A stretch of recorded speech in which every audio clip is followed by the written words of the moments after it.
So hello friends, and welcome to our Hope Talk Online and our lectionary reflections for this, the final week of this particular lectionary cycle, which is the end of year B. So this festival is known as Christ the King, and our readings today come from 2 Samuel, which is the semi-continuous reading that we are following, from chapter 23 and from verses 1 to 7. The other Old Testament reading is Daniel chapter 7, verses 9 to 10. And we're going to do a bit of a skip around because then you're going to catch it up at 13 and verse 14. Then our gospel reading is John chapter 18. So we are in the middle of the crucifixion narrative. John chapter 18, verses 33 to 37. And this is Jesus's first interaction with Pontius Pilate. Our psalm is an enthronement psalm. It's Psalm 93. And the letter, which normally would be read at this, is replaced by Revelations chapter 1 and verse 4b to 8. Because of time constraints and because we are wanting to keep this tight today, we are not going to be concentrating on the Daniel reading or the Revelations reading, but we're going to have a chat about Samuel and John. So yeah, this is going to be a fun one for Christ the King. Now Graham has done some background on the actual Christ the King Sunday.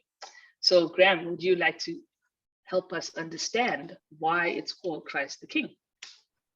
So Christ the King is the sort of latest addition to the liturgical calendar. And in fact, it was only introduced into the church's liturgical calendar in the Roman Catholic Church and then later in the Protestant churches in 1925. And it was introduced by Pope Pius XI. And sort of the context to Christ the King is, if we take ourselves back in our history lessons, if we did history at school and studied European history at all, we'll know that in 1925, we've just come to the end of World War I, which was supposed to be the war that ended all wars. And obviously what's significant around what happened in Europe, particularly at that time, is you had a number of nations that all would have called themselves Christian, nations where the vast majority of the population would have claimed Jesus as their Lord, or proclaimed that they are followers of Jesus, at war with each other. And of course, that is a really vexed reality that has always faced the Christian church, is that although we all would call Jesus our Lord, does not mean we're always able to find one another across our various divides. And so faith doesn't just dissolve all of our cultural, political, and economic contentions in society.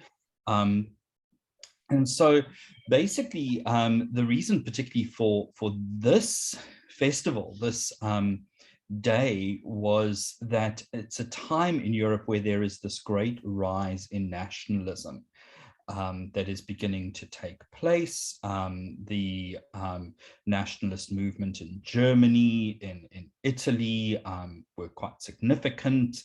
And really, this is calling the Christians of this time and our time to reflect on where our real allegiance lies.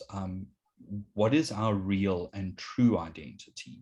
And if we claim that Jesus is Lord, how real is that claim in our life? Does that claim that Jesus is Lord surpass my culture, my language, my station in life, wherever it may be?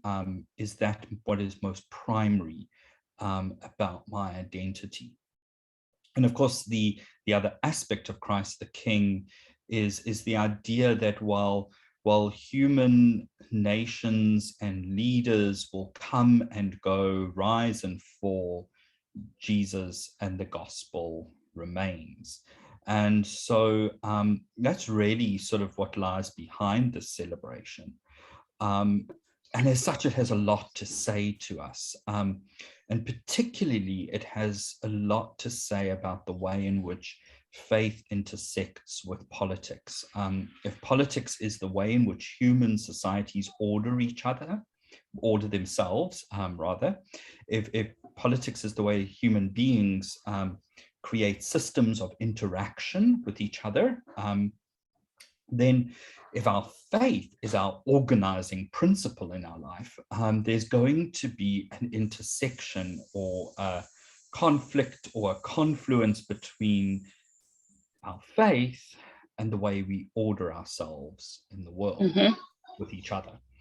And so the idea that faith and politics can never be separate is a real sort of watering down and blurring and diminishing of faith in our life. But if faith is our ultimate ordering principle, then it's going to influence all the other ordering principles in our life. And so, yeah, but however, having said that, what we find in these texts, and I think Lauren will delve into some of this, is that faith and politics have a rather conflictual relationship, and an ambivalent one in the history of the biblical narrative. When they've been too intertwined, it hasn't gone well. And sometimes they have been diametrically opposed to each other, the political system of the day and the sort of will of God. Yeah, well, I think it's kind of like, it's always a how you put it, a contentious space, right? I don't think the interaction between faith and politics, and faith and how we order society, and faith and how we particularly order power dynamics within society.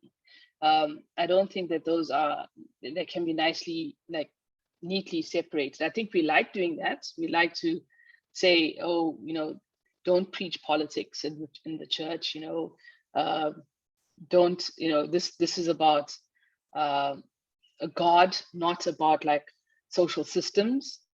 But actually we know that we use God and God language and God talk to legitimize and sustain power dynamics and politics in its different manifestations through our human story. And we do it in order to safeguard and benefit and mediate what is appropriate and not appropriate according to our interests. But it's for us. And so if we are in relationship with God, if we are in relationship with each other, if we are in relationship with the earth, these things are not going to be separate. They're going to speak to each other.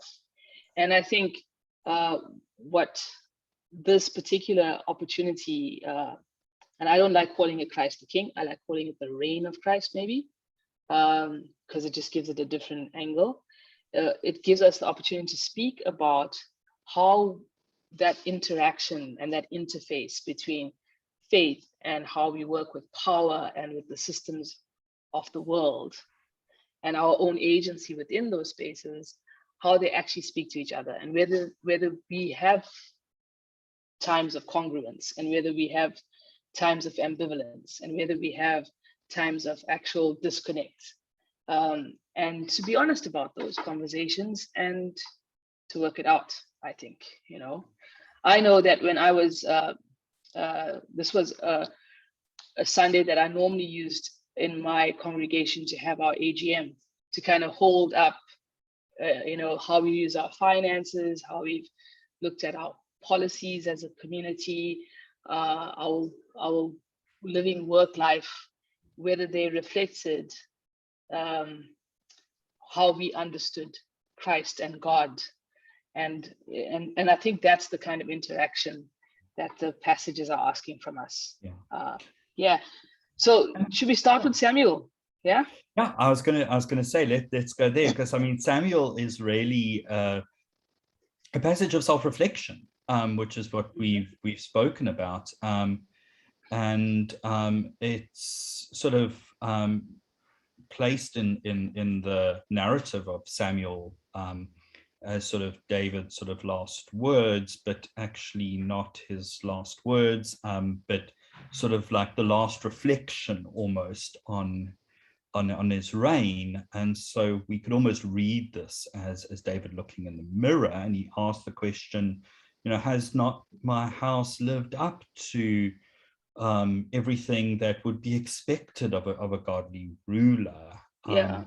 And I don't know how David would answer. We might read it and say, well, no.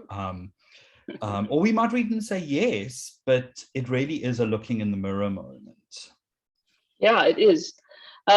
Interesting thing though, like some of the scholarship I read said that this particular section, it's a poem, this oracle, it's a poem, but it was written rather late. So whereas all the edits happened mostly in the exile and post-exile, this was added later. So once the text had settled in itself, this then text was added in a bit later. And it could have been kind of like an oral tradition poem, or in this thing, like it's called an oracle, that kind of summed up the romanticizing of David in a way. And so it probably had some kind of political motive behind being put in the text, so that it kind of plants into the imagination and into the story of the people that David was an ideal king, right? And then another commentary I read said, actually, no, maybe it's been put there as kind of like a rhetorical question that actually is rather honest about David, and the fact that the Davidic reign, the whole lineage of David, actually collapses in on itself. And it moves away from, it's a progressive move away from the hesed of God, the justice, the call to the people to be people who walk in righteousness and in justice that mirrors the heart of God, right?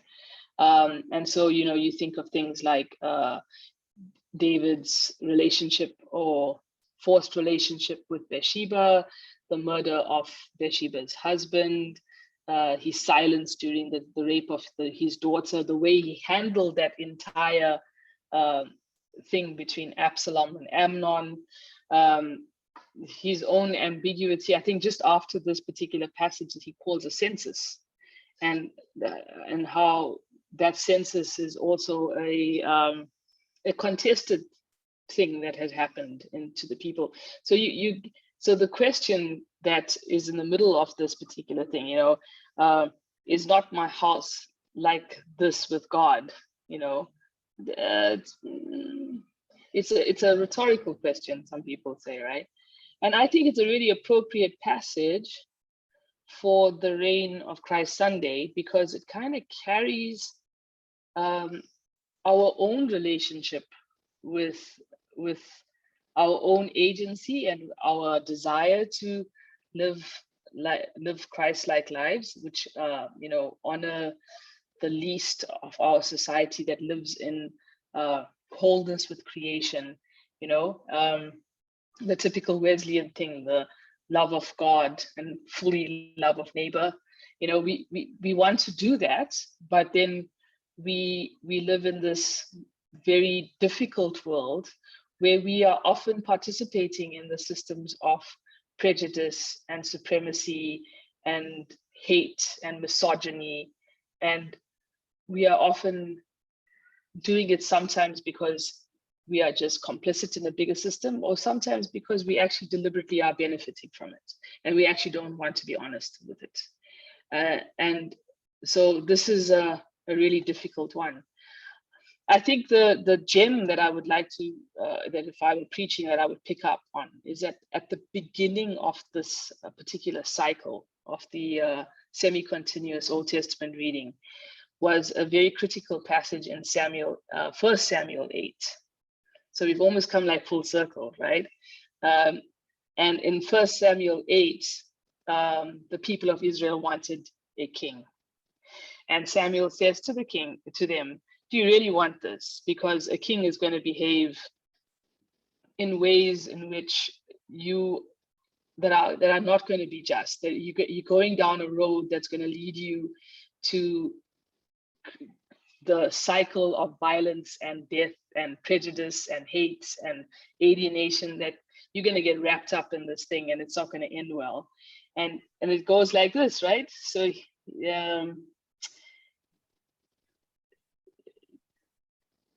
so then Samuel says, these are the ways of the king who will reign over you. He will take your sons and appoint them to his chariots, to be his horsemen, and run before his chariots. He will appoint himself commanders of thousands and commanders of 50s, and some to plow the ground and some to reap his harvest. He will make implements of war and equipment for his chariots. He will take your daughters to be perfumers and cooks and bakers. He will take the best of your fields and your vineyards and your olive orchards and give them to his courtiers. And it goes on like that. And basically, Samuel is actually, for me, a confluence of choices.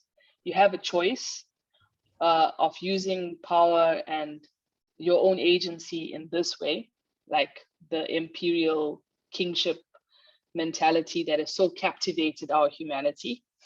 Or you have this other way, this way in which you live in a rhythm of justice and righteousness with God, that often will make you do the hard work of questioning how you participate in the world. And that's difficult, So for me, the readings of 2 Samuel, it's a good one. It's a good one. I think then it for me, it also then ties in very well with the reading from John's Gospel. Yeah. But you want to jump in there with Samuel? I think I find the same sort of ambivalence around kingship in the New Testament, and sort of Jesus's sort of ambivalence around this title. We boldly proclaim Jesus as King of Kings, King of Israel, and we say those things, but always we need to remember that the kingly title was the one that Jesus resisted. In John's Gospel, John chapter 6, when after the feeding of the 5,000, the Gospel writer says, and they tried to make him king by force, but he resisted. Yes. And even when Pilate in this passage asks Jesus, so are you the king of the Jews? Are you what they're saying about you? Jesus is ambivalent around that. So you say so, he says. Yeah, so you say so. It's not a title that Jesus particularly embraces. And I suppose because of the history of the way in which as human beings we have ruled over one another. And the way that God chooses to rule is far more around hospitality than it is around exerting power and control. God is far more around invitation than God is around, sort of directing human action. I would say that God is more about like hospitality and inclusivity, like you said, instead of dominance and setting up hierarchies of power, because there is power in hospitality. There's a self-emptying power that doesn't deny yourself, but also at the same time holds others, right? There is a power dynamic in there. But the power that Jesus is ambivalent about or refuses to wear the title is the power that fits into the hierarchy of power, where power is funneled into such a way that it creates very clear markers of inclusion and exclusion. And that which then has a number of resting points, everything from ethnicity to race to gender to creating substantial fixed binaries of male and female, Gentile and Jew, insider, outsider, whereas the power dynamic that Jesus wants to embrace, or Jesus embodies and God asks us to participate with God in, is one that is self-emptying, but at the same time, not self-denying, and at the same time, very cognizant of holding others in relationship with us. Yeah. And I think it is sort of Christ the King Sunday gives us this sort of conundrum in a way, that we, in order to function in the world, have to create sort of structures and systems and ways of interacting with each other. And at the same time, those are always going to be imperfect and fall short of God's reign. And so what we're invited to do, I think, on Christ the King Sunday is to hold the humility around the power that we exert, the influence that we have, and the ways in which we participate in society.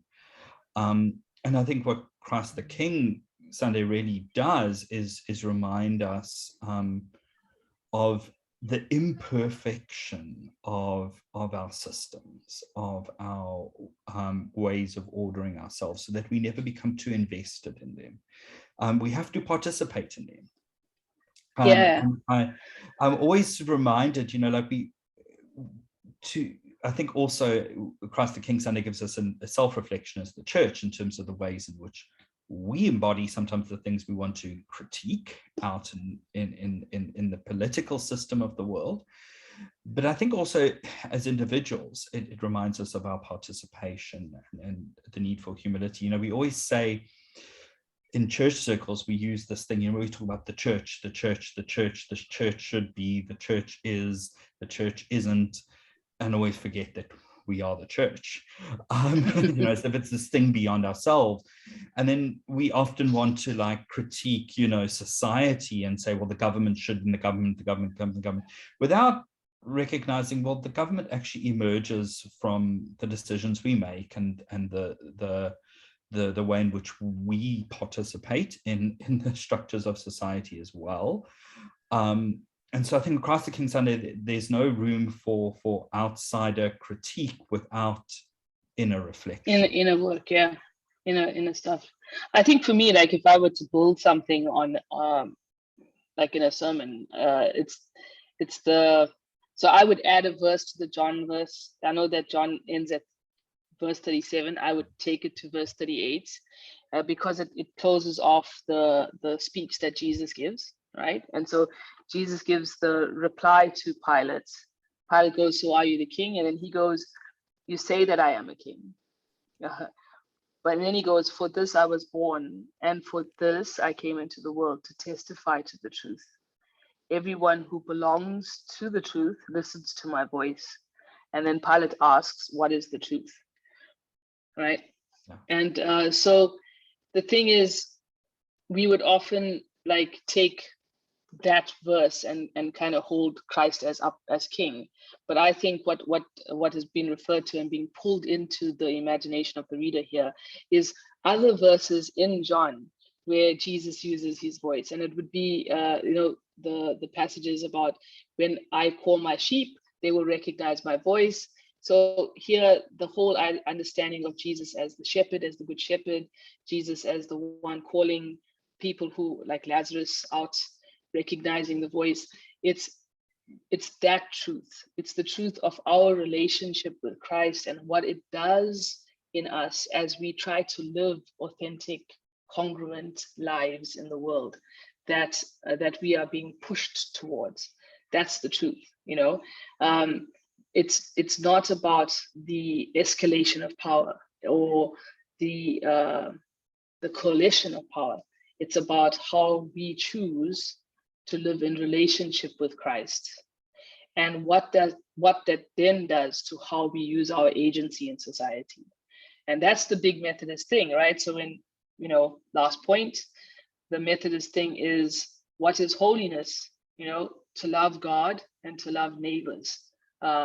and I would add creation into that.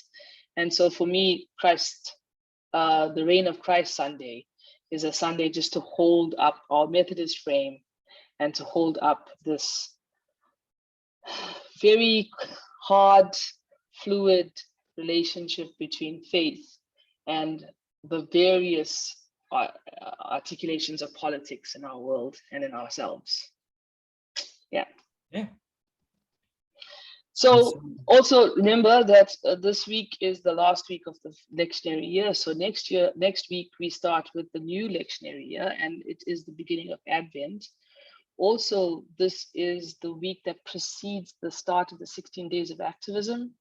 And so if you would like to also in your service, perhaps even talk about how the reign of Christ is about just relationships within gender dynamics, and particularly in the dynamics between how we treat the elderly and how we treat children and how we treat human beings who are just, not part of the normative hetero patriarchal system. Yeah, so maybe I would take it there too. Yeah, so that's us for this week. Yeah. We look forward to joining you with the beginning of our Advent reflections, and hopefully we'll have some guests who will be able to join us for that one. So yeah, friends, be blessed and have a awesome week reflecting on scripture, hopefully. Yeah, God bless and see you next week.